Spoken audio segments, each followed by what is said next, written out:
You talked about the Timothy training and the water proposal in our last conversation. Yeah. And what's the second proposal going to be? Well, the second proposal is in regard to computer literacy in secondary students. That is, like we would call high school and early college. Actually, it goes up to about age 21. The problem is that there's very little computer training available to them in the schools. There just aren't that many computers in the schools, and the training that they get is very minimal. So how many entering college have computer literacy? Hardly any. I mean, it's like single digit percentage, less than 10%. So we were wondering, is there anything that we can do to kind of help solve this problem and using the power of the churches? So you would be addressing professionals, people that are computer literate? Yeah, what we found is that in each of the churches there were professional people because all university courses in Tanzania are taught in English.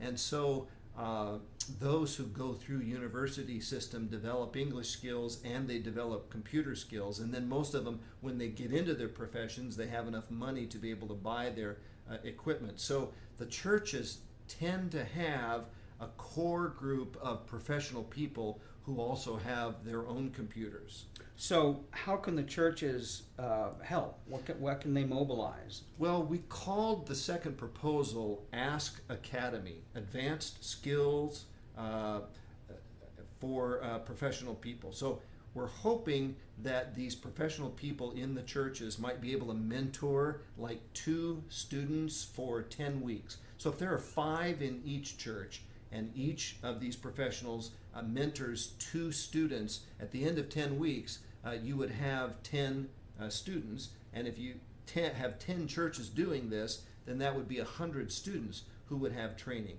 And so our hope is then that this begins to multiply.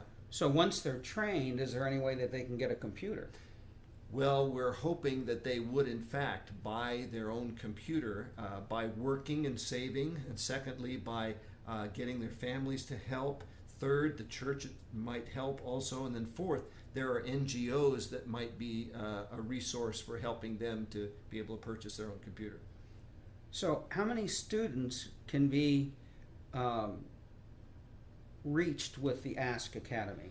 Well, again, we're hoping that within a 10-week period that we could reach 100 students, but then those students could be used to help mentor other students. So this can multiply out, and we're hoping that we could have a really large impact in the area.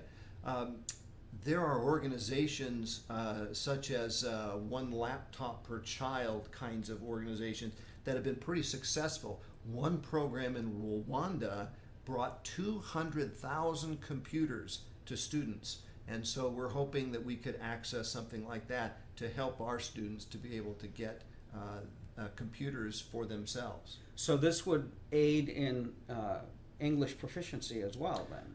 Yeah, the other half of the proposal is that we use the churches in a similar way to help them with their English, because it just seems like all students around the world now need to learn English. Everywhere I've gone, those people in professional positions can communicate in English. And so to the extent that we can help students become proficient so that when they get to university, they're ready to go. Because all the classes, as I mentioned, are taught in English. So if the churches can help, and the same thing is true, there are professional people in the churches who have gone through university, who have English skills, and then they can also help train them. And so the programs are, they're in one sense connected, but then they're also separate. There's computers, there's English, and there's going to be some crossover for sure, but those are 2 aspects. And again, we're not in competition with the public schools. We're trying to see what we can do to enhance that.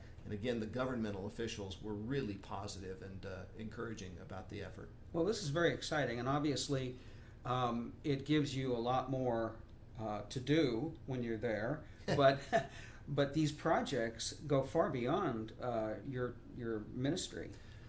Yeah, what it does for the churches is establish a credibility in the community and a connection in the community. So if the church begins to have a reputation for helping, as we've seen with water and as we've seen with Ask Academy with computers and English, there are going to be connections with families outside the church. So we think that there are opportunities for evangelism here as well, and for nurturing families and introducing them to Christ and helping them grow.